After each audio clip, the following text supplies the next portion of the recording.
Metroid Prime is one of the most critically acclaimed games ever made, and at the time, it was the best-selling Metroid game ever released.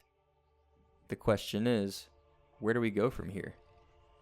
Well, the most obvious answer would be a sequel. And that's exactly what we got. My name is Kohana, and this is Metroid Prime 2, Echoes.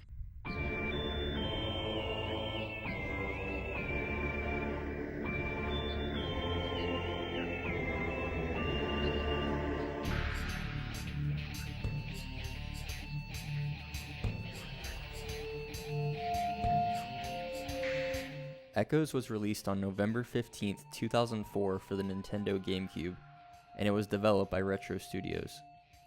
If you haven't already, I highly recommend watching my video on the first Metroid Prime to get a fuller picture of the series thus far. Many of the things I neglect to address about this game that also apply to the first were likely mentioned in that video. Back to Echoes, the game was facing steep competition upon release. Half-Life 2 and Halo 2 released right around the same time, so the lower sales compared to Metroid Prime do make sense. The first Halo game had been released 1 year prior to the first Metroid Prime. Given that both games were first-person shooters and technical showcases of their respective consoles, Nintendo tried to position Echoes as a proper competitor to the Halo franchise's newest installment. This left Nintendo scrambling to complete the game to line up with Halo 2's release time of holiday 2004. Just 3 months before the game was scheduled for release, it was apparently only 30% complete. This explains the inclusion of the incredibly tacked-on multiplayer mode in the game, which, for the record, I will not be discussing. Echoes is somewhat of a miracle. It had less than 2 years to be developed and released after Prime, and yet, it came out absolutely fantastic.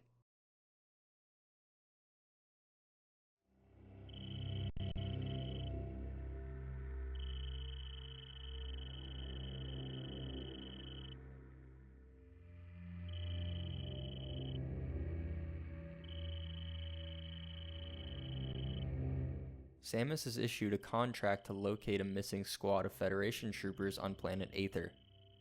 When she arrives, her ship crashes into a mysterious cave, and what she finds is horrifying. Every last one of the Federation troopers are dead. Some are hanging from the ceilings by spiderwebs to be consumed by native creatures. Others can be found limp, just seconds from making their escape before succumbing to whatever killed them. But then, their corpses are possessed by some dark insect-like creatures and attack Samus. A dark portal is opened up, where you get up close and personal with the insects in question, but also Dark Samus. They strip you of your power suit upgrades and send you back to the light world. In search of answers as to what the fuck is going on, you'll find the Federation ship, and see exactly what happened to all the troopers. You can spend some time here scanning each of their bodies to discover how they died, and what they were thinking throughout the mission. They function very similarly to the glowing walls and Chozo ruins from Prime, but I'd argue that the stories of the troopers are a little more fun to learn about. Some of my favorites include the person doubting the story of what Samus did on Talon 4 to be real, the guy mentioning how he's worried about Haley, and then Haley himself sounding extremely terrified about something. You'll then make your way to the Great Temple and meet Umos, the Sentinel of the Luminoth. He explains that a dark meteor hit planet Aether and divided it into two separate realms, dark and light. A parasitic alien species called the Ing occupied the dark realm, and are working to remove the energy from the light realm, effectively rendering the Luminoth extinct. And with that, it's up to you to save them. Echoes is in so many ways the perfect step forward for the series. It stays true to what made the original so great, while introducing tons of new ideas that give the game its own identity. If you recall my Prime video, you may remember that I mentioned that one of the game's greatest strengths is its ability to make the player feel isolated. This feeling was primarily conveyed via the scan visor telling you story details. This made it so that there was not any entity or cutscene that informed you of lore, and you could even choose whether or not you learned about it at all. Echoes takes a much different approach. The narrative is pretty much forced upon you by having to interact with the Luminoth Sentinels at each temple. These guys will tell you the basic gist of everything, but you can also supplement the story with more scan logs much like Prime. This sounds like it'd be a bad thing, but in practice it works in the game's favor. Having to learn about the threat facing the Luminoth and the fact that they are counting on you is a fantastic motivation to progress through the game. They only talk to you in between major areas, so it's hardly obtrusive. Prime has you scanning to learn about an ancient civilization of Chozo that has been extinct on the planet for presumably decades, so their logs are more so just a cool thing to supplement the experience, where Echoes makes its equivalent the focus. I do think that having the narrative more in your face this time around makes me less inclined to scan around for lore, but it also just kinda depends on my mood. Regardless, I can certainly appreciate what a more focused story does for the game. Echoes deviates from the variety of aesthetics present in the first game in favor of a more concentrated experience. There are only 4 locations present in Echoes, versus the 6 present in Prime. Prime got the absolute most it could out of the 5 main locations, as many had multiple contrasting areas within its regions. For example, Phendrana Drifts, Phendrana Labs, and Phendrana Depths. It honestly felt like there were a lot more than 6 worlds in that game as a result. Echoes, on the other hand, focuses on getting the most out of every idea present in terms of aesthetics. This works in tandem with the hands-on approach towards the narrative, as the world is contextualized by the Luminoth having built it. The temple grounds orbits the massive Great Temple at the center of the world. Agon Waste is a barren remains of what was once a thriving Luminoth community. Torvus Bog is a swampy wasteland that was flooded by the ocean. Sanctuary Fortress is a technologically advanced sector of Aether that occupies the cliffs. And then of course, you've also got the dark version of each region. One could argue that the dark regions should be classified as unique areas on their own, but I tend to think of them as extensions of each main area. The reason being that the dark areas are essentially mirrored versions of the main area with a different color palette and marginal changes made to each room. I suppose this would be a good place to explain the Dark Realm in a bit more detail. The Dark Realm, aka Dark Aether, is a copied version of Light Aether, but normally with a bunch of small changes in each room. Some doors may be blocked off, some objects may be altered or completely non-existent, or an entirely new challenge will be present. But the biggest change of all is that Dark Aether chips away at your health at varying speeds based on what suit upgrade you have. At the beginning of the game, Samus will take damage rapidly due to her lack of suit upgrade. Once you get the dark suit, it slows down significantly. The light suit negates damage altogether. Lucky for you though, there are these light bubbles that you can activate while in the Dark Realm that'll heal you, so long as you're under them. I know this is kind of low-hanging fruit, but I figured I'd mention it anyway. The bubbles and echoes heal you extremely slowly, and it can get kind of tedious when exploring. I never have an issue with it during boss encounters because they already yield a ridiculous amount of energy throughout their fights. But in unexplored dark areas where there are few bubbles, it can get kind of boring. So much of your time spent in the first half of the game is just spent sitting under them. I hate to just dog on parts of games without offering a solution, but truthfully I don't really have a great idea for a way to fix this issue. A few I've considered are just making the speed that both the light bubbles and dark aether heal/damage you, or having the light bubbles healing speed gradually ramp up the longer you're under it. I think the way it was handled in the final game was problematic, but most likely the best option. The reason I don't write off the Dark World as being a bad inclusion entirely is because it hosts some of the best parts of the game. Navigating the map with 2 different worlds in mind makes exploration incredibly fun. The map is laid out in such a way that it's fairly linear in its progression, but it never feels that way in practice. We'll touch on that in a bit more detail later. After making your way through the tutorial portion of the game, you'll begin in Agon Wastes. You'll be making your way through the industrial ruins in search of the temple. Although the land is barren and threats are mild, the area feels incredibly daunting. This is most likely a product of the music you're hearing while exploring the area.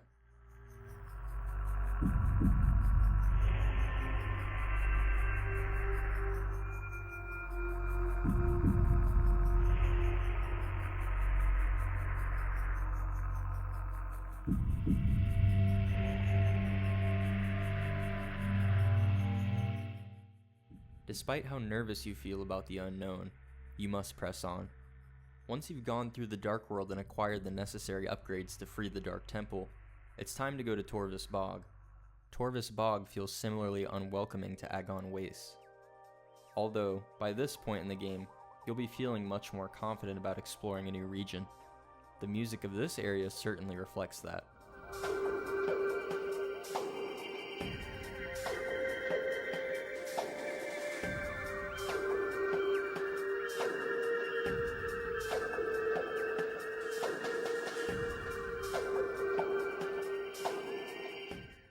Torvus Bog is a region jam-packed with things to interact with and interesting sights to see.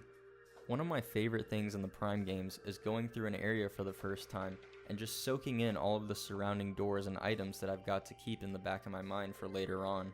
And Torvus Bog is one of the best regions in all of the Prime games for that very thing. I specifically remember the first time I rolled past this portal and rocket launcher upgrade that seemingly had no access point. I know it may seem silly, but figuring out how all of these pieces of the map end up coming together is one of the most satisfying things about Metroid to me. After acquiring some key upgrades, you'll head to the lower hydrodynamo region of Torvus. And then, you'll start to hear a familiar theme come in. I'm sure you already know what I'm talking about, but how about we just take a listen anyway?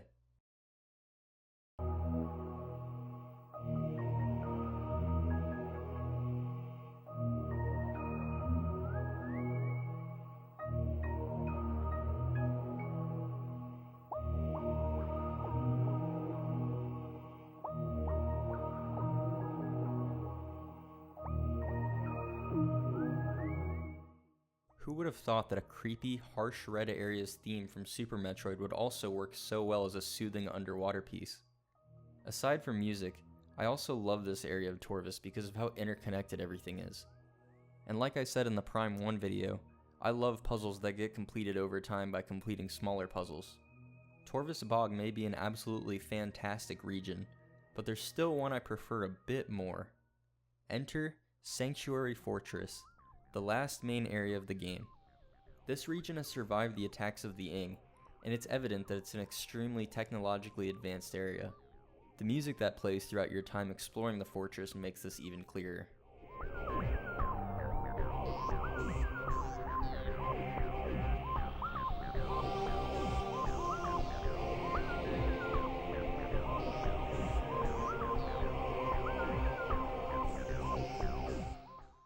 Man, I really could listen to this track forever. From an aesthetic perspective, Sanctuary Fortress is so incredibly unique from the rest of the game, but yet it still makes sense in the world due to what we know about the Luminoth and how advanced of a race they are. Also, I just totally dig the idea of hacked robot enemies that have turned against you. There are even enemies that mess with your visor and cause it to malfunction, which dips your FPS to about 1, and you have to actually reset the visor on your controller. It's a really cool detail, and I got genuinely scared the first time it happened to me. Sanctuary Fortress is also the puzzle-like world design at its best in Echoes. Let me give you an example. There's a missile upgrade that has you weaving in and out of the Dark World. It's not particularly difficult, but it's super fun to go through a portal, move through the box, take another portal, and repeat until you get the upgrade. Want another? There's the rotating orb at the center of the main gyro chamber that you have to figure out how to stop. And once you align the colors in their proper order, you've got to climb the spider ball track on the ring and launch yourself through a window to break it and go to the next room. I'm not trying to argue that these puzzles are all that difficult, but I appreciate that there's always something that needs to be done before going to a new room, rather than just being able to walk through a door with zero challenge. There may be more examples of complicated progression gates in Torvus Bog, but I find that they are more consistently present in Sanctuary Fortress. And yeah, the overall aesthetic helps to solidify it as one of my favorite areas in all of Metroid. One of the biggest issues people take with Metroid Prime is its excessive and drawn-out backtracking. In my video, I explained why I think the game's map layout is to blame for this problem.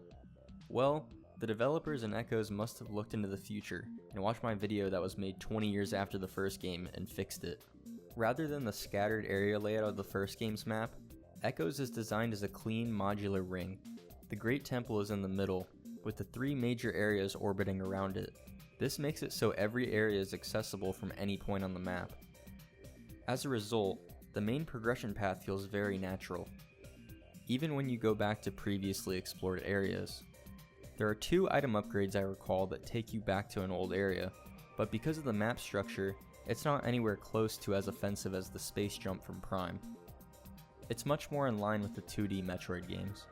This structure alone makes Echoes more enticing to replay, but that's not the only piece of this conversation. Remember the Chozo artifacts from Prime? I hope you liked them because they're back. The thing is, I actually liked the Chozo artifacts from Prime. They promoted thorough exploration of every area, which in turn gives you a better understanding of the world and allows you to find supplemental upgrades alongside them.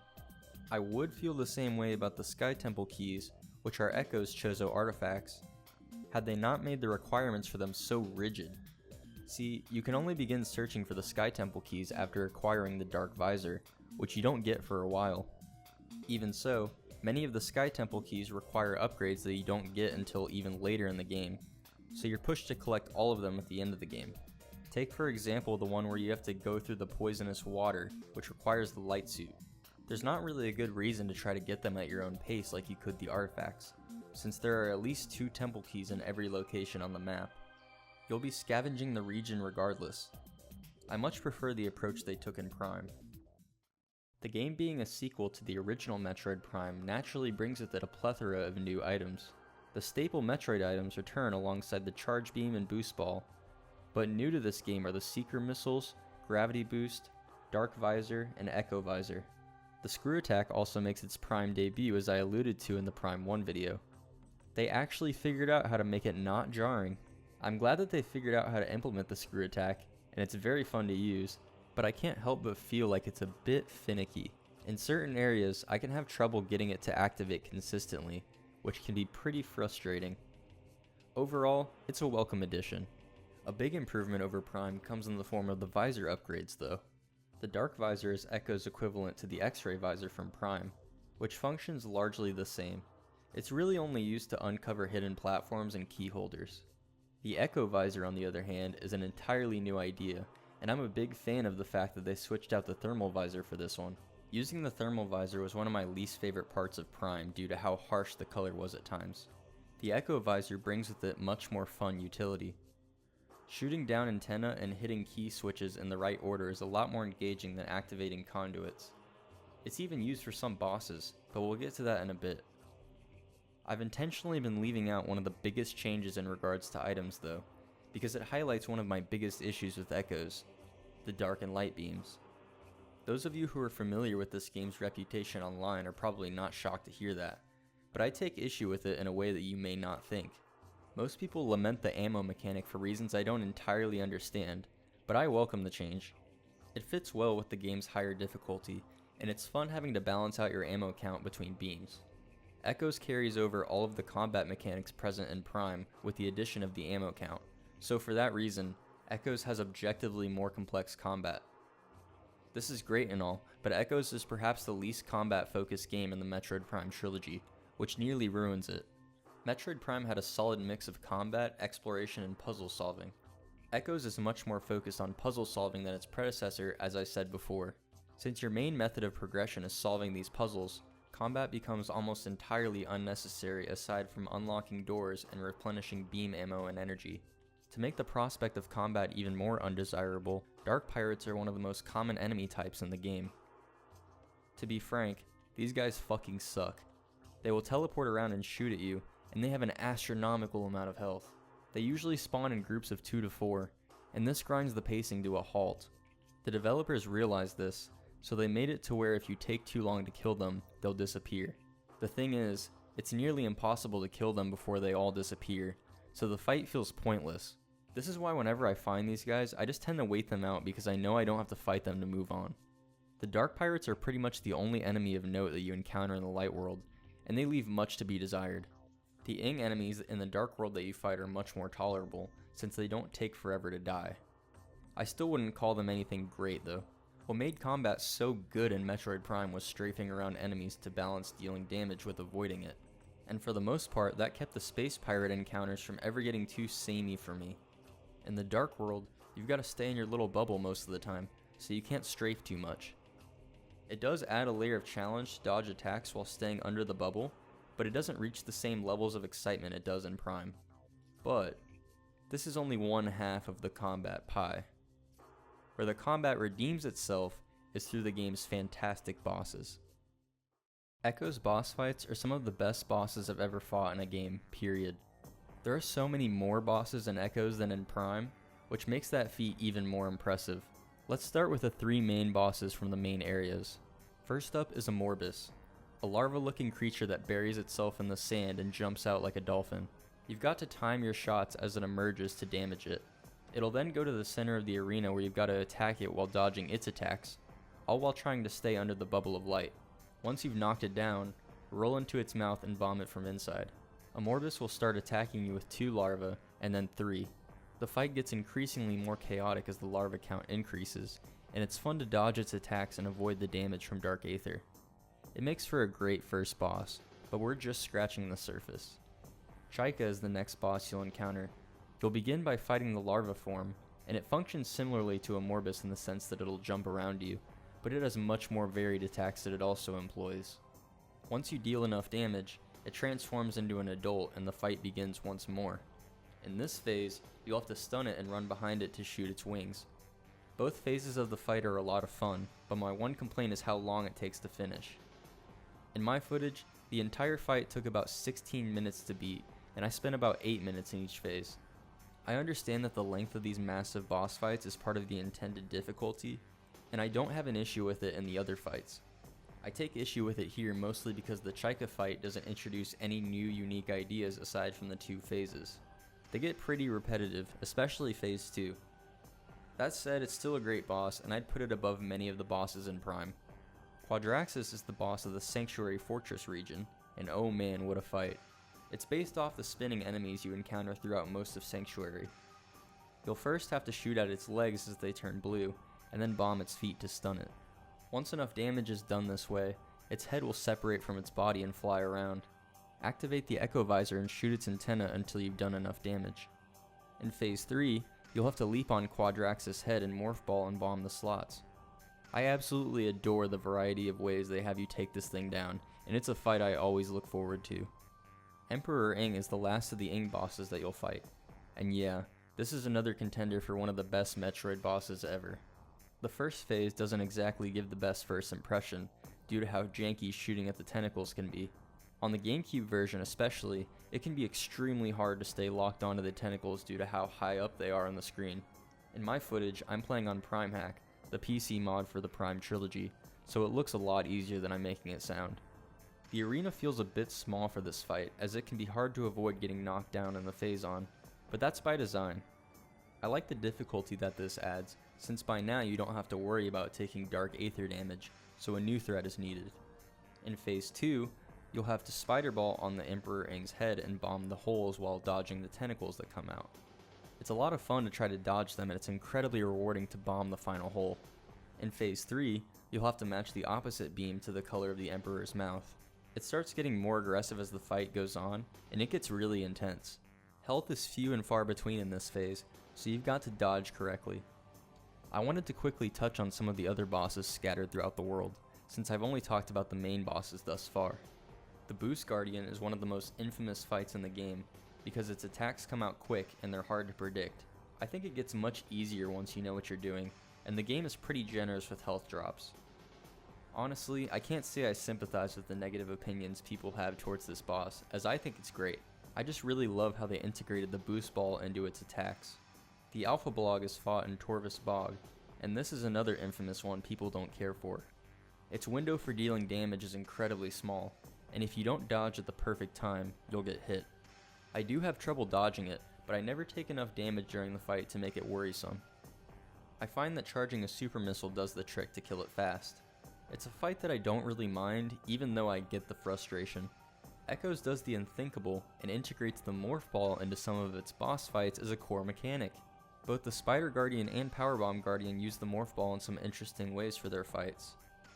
The Spider Guardian is fought entirely in a Morph Ball crawl space, and you've got to stun it and activate the switch to move it to the next area. The boss plays with this idea in a few cool ways, and at the end of the fight, there are switches that you must hit in a short amount of time. It's one of my favorite bosses in the game, despite how annoying it can be at times. The Powerbomb Guardian has you navigating spider ball tracks to get to 4 different switches while the plant in the middle shoots you with bombs. It's a pretty easy fight despite what you're seeing in my footage, but still a really cool one nonetheless. I'm really happy to see the Morph Ball be utilized more effectively in Echoes, as I thought it was a bit underdeveloped in Prime. The last boss I wanted to talk about is the Caretaker class drone in Sanctuary Fortress. This is a robot that you fight by dodging its electric beams and boosting across rails to hit its weak point. It's so satisfying to properly time a boost into the weak point, and for a mini-boss, its gimmick is really clever. It's yet another great utilization of the Morph Ball in Echoes. What's that? I'm forgetting something? Oh yeah, the real final boss, Dark Samus. Throughout the game, you'll periodically encounter Dark Samus, which prompts some really fun fights. As you get more powerful, so does she. This dynamic builds a sense of rivalry between you and Dark Samus, and it all pays off after killing the Emperor Aim. You've got to kill Dark Samus within the time allotted to you, and it makes the fight much more intense. This feeling is heightened by the fact that Dark Samus is at her maximum power level. You've got to collect Phazon orbs she shoots out of herself and fire them back at her to damage her. It's not a particularly challenging fight, but a fitting conclusion to both the Dark Samus feud and the game as a whole. Samus makes her escape through the light portal, and Aether becomes one single planet. The Ing no longer pose a threat to the Luminoth, thanks to you. The Luminoth gather around Samus, and they thank her with a bow. Samus walks off with a wave over her shoulder, back to her ship. And with that, Metroid Prime 2 Echoes comes to a close. Echoes takes everything that made the original Prime so great and adds its own fantastic new ideas to create an experience unlike anything I've ever had with a game. The increased difficulty, the grandiose bosses, and the calm, atmospheric locales make this game stand out against every other game in the Metroid series. I adore what it was able to accomplish. Working through all my thoughts on this game for this video made me realize something. This is quite possibly my favorite game in the trilogy. I love the first Metroid Prime with all of my heart, and it's one of my most cherished gaming experiences. But Echoes does so much right that it's hard for me to not appreciate it. Echoes may not be everybody's cup of tea, but those who are willing to put in the time and energy will be rewarded with an unforgettable experience worth having again and again for years to come. I really feel like I should have more to say, but it's a sequel to Metroid Prime. The best possible sequel. What more can I say? I hope that this video has been able to provide you with a deeper understanding of Metroid Prime 2, or at the very least I've adequately expressed why I feel the way I feel about it. If you enjoyed this video, please consider subscribing and liking the video, as it's the best way to support me. I'd love to hear your opinion on anything discussed in the video, or pertaining to the game at large. I hope you'll join me whenever I decide to cover Metroid Prime 3, eventually.